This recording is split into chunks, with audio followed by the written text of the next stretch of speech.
ஆஸ்ட்ரோகிளிஸ் ஆன்மீக அன்பர்களுக்கெல்லாம் என்னுடைய அன்பான ஒரு ஆசையை வழங்குகின்றேன். காரணம் என்னன்னு பாத்தீங்கன்னா, எல்லாம் வல்ல இறையருள் தான் மனிதனுடைய வாழ்க்கையில நம்பிக்கை. அந்த நம்பிக்கை தருவது ஜோதிடம் மட்டுமல்ல, இறையருளும் தானே. அந்த வகையில பார்க்கும்போது உங்களுடைய குலதெய்வம் மட்டுமல்ல, நான் அன்றாடம் வழிபடக்கூடிய நரசிம்மரும் விஷ்ணுமாயனும் இந்த சோடி பிரசனம் பார்க்கின்ற கேட்கின்ற உங்க வாழ்க்கையில நன்மையை தரணும் என்று நான் பிரார்த்தனை பண்றேன். அந்த வகையில பார்க்கும்போது டிசம்பர் மாதம், இந்த டிசம்பர் மாதம் விருச்சிக ராசிக்கு எவ்வாறு இருக்கும் என்பதை இப்ப நம்ம சோடி பிரசனத்துல பார்க்கலாம்.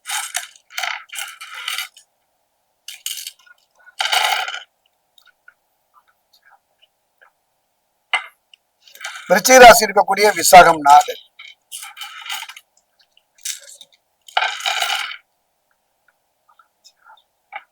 விருச்சிக ராசியில் இருக்கக்கூடிய அனுஷம்,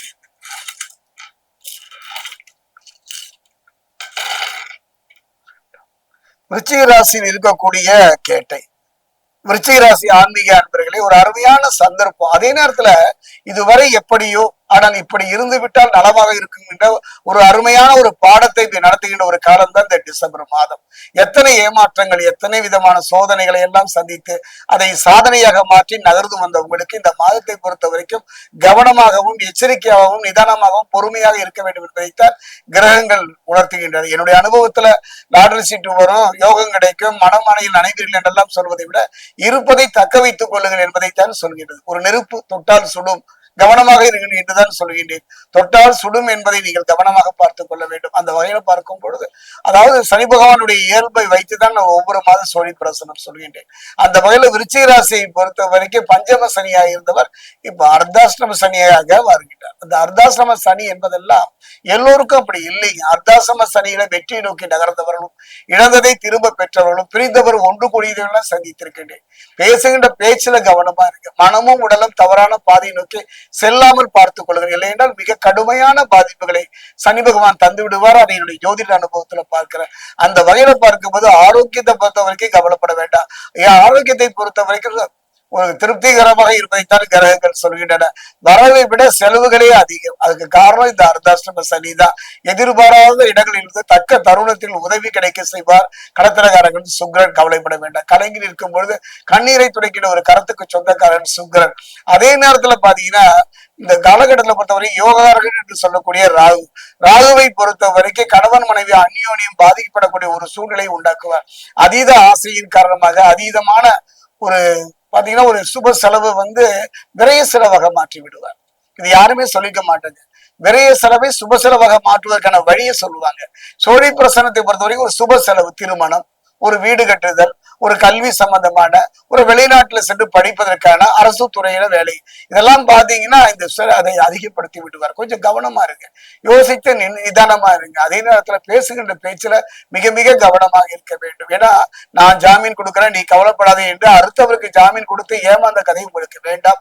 அப்படிப்பட்ட ஒரு நிலை இருப்பதனால கவனமாக இருங்கள். குறிப்பா கணவன் மனைவி அந்யோன்யம் பாதிக்கப்படக்கூடிய சூழ்நிலையை ராகு உருவாக்குவதனால கவனமா இருக்கு. கவலைப்பட வேண்டாம். அதே நேரம் செவ்வாய் சிறப்பாக இருப்பதனால் ஒரு முக்கியமான விஷயம் சொல்லும். இந்த விருச்சிக ராசியை பொறுத்த வரைக்கும் செவ்வாய், குரு, சூரியன், புதன் எல்லோரும் இருந்தார்கள். இருக்கின்ற வரையில் நிம்மதி.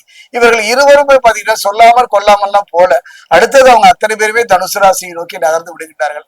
அந்த இடத்தை அந்த நிலையில பாத்தீங்கன்னா ஒரு வெறுமை, ஒரு மனதில் ஒரு தத்தளிப்பு, ஒரு தவிப்பு ஏற்படக்கூடிய சூழ்நிலை இருக்கின்றது. அந்த இடத்தை நிரப்பக்கூடியவன் யாருன்னு பாத்தீங்கன்னா சுக்கிரன் தான். அவரும் பாத்தீங்கன்னா அந்த இடத்திலிருந்து நகர்ந்து தனுசு சென்று விடுகின்றார். இப்ப அவங்க கூட இருக்கக்கூடியவர் யார் என்று பார்த்தான்னா சனி பகவான் ஒருவன் தான். அந்த சனி பகவானை பொறுத்த வரைக்கும் விருச்சிகத்துல பஞ்சம சனியா இருந்தா அர்த்தாசிரம சனியா இருக்காரு. அதனாலதான் சொன்னேங்க, இதெல்லாம் சொல்லணும், இதெல்லாம் நீங்க தெரிஞ்சுக்கணும். தப்பு கிடையாதுங்க. நம்முடைய அதாவது விழுந்த பின்பு எப்படி விழுந்தோம் என்று யோசிப்பதை விட, இழந்த பின்பு எப்படி இழந்தோம் என்று கலங்கி நிற்பதை விட, வருவதற்கு முன் தடுத்து விட சொன்னேன் அல்லவா, நெருப்பு தொட்டால் சுடும். நாம தான் தொட்டு பார்க்கணும்னு அனுபவம், யாரோ சொல்வதை கூட கேட்கலாம் அல்லவா. அந்த வகையில பார்க்கும்போது இந்த மாதம் முழுவதுமே கவனமாக நிதானமாக, குறிப்பா ஆண்களை விட பெண்கள் இருப்பது. அதே நேரத்தில் ஒருவரால் எதிர்பாராத ஒரு பிரச்சனை, யாரோ ஒருவர் தொழில் ரீதியாக இருக்கலாம் அல்லது உறவாக இருக்கலாம், எதிர்பாராத பிரச்சனையை சந்திக்க நேரிடும். கவனமாக இருங்கள். அதே நேரம் வீண் பழி எல்லாம் வர வாய்ப்பு இருக்கின்றது. அந்த வீண் பழி பாவங்கள் வருவதற்கான சூழ்நிலை இருப்பதனால கொஞ்சம் கவனமாக இருக்கக்கூடிய ஒரு மாதமாகத்தான் இந்த மாதம் அமைகின்றது. எதிலும் ஒரு நல்ல துணிவும் தைரியமும் பிறக்கும். அந்த வகையை பார்க்கும்போது கவலையப்பட வேண்டாம். கடைசியா சொன்ன அந்த ஒரு வரிதான், எதிலும் தைரியமும் நல்ல துணிவும் தைரியமும் பிறக்கின்ற ஒரு மாதமாக இந்த மாதம் அமைகின்றது. கவலையே பட வேண்டாம். தன்னம்பிக்கை தைரியம் தரக்கூடிய ஒரு காலமாகத்தான் அமைகின்றது. அதே நேரம் என்னுடைய அனுபவத்துல தெய்வ பலம் துணை இருந்தால் நன்றாக இருக்கும் என்றுதான் என் மனம் தோன்றுகிறது. அந்த தெய்வ பலமும் எப்படின்னா காலம்தான். காலம் நன்றாக இருந்தால் மட்டும்தான் கடவுளும் அருள் செய்வார். அந்த வகையில திருத்தணி அருகே இருக்கக்கூடிய பாதசனீஸ்வரர் ஆலயம் சென்று ஒரு தேங்காயை வாங்கி 2ஆ உடைச்சு நீரை வெளியேற்றி நல்லெண்ணெய் தீபம் ஏற்றி வழிபடுவீர்களானார். ஒரு அற்புதமான யோக பலனை தருவார். எந்த கிரக உதவி செய்யாட்டாலும் சனி ஒருபடை விருச்சிகத்துக்கு நன்மை தருவார். அதே நேரம் இந்த டிசம்பர் மாதத்துல கார்த்திகை மாதம், இந்த கார்த்திகை மாதத்துல நரசிம்மர் கண் திறப்பார், நம் கவலைகளை போக்குவார், நம் பிரச்சனைகளுக்கு ஒரு முடிவு தருவார் என்றெல்லாம் நம்புவோம். அந்த நம்பிக்கை தான் இந்த கார்த்திகை மாதத்தில் வரக்கூடிய சோளிங்கர் ஒரு முறை சென்றுதான் பாருங்களேன், அங்கு நின்றுதான் பாருங்களேன், வணங்கிதான் பாருங்களேன் நரசிம்மரை.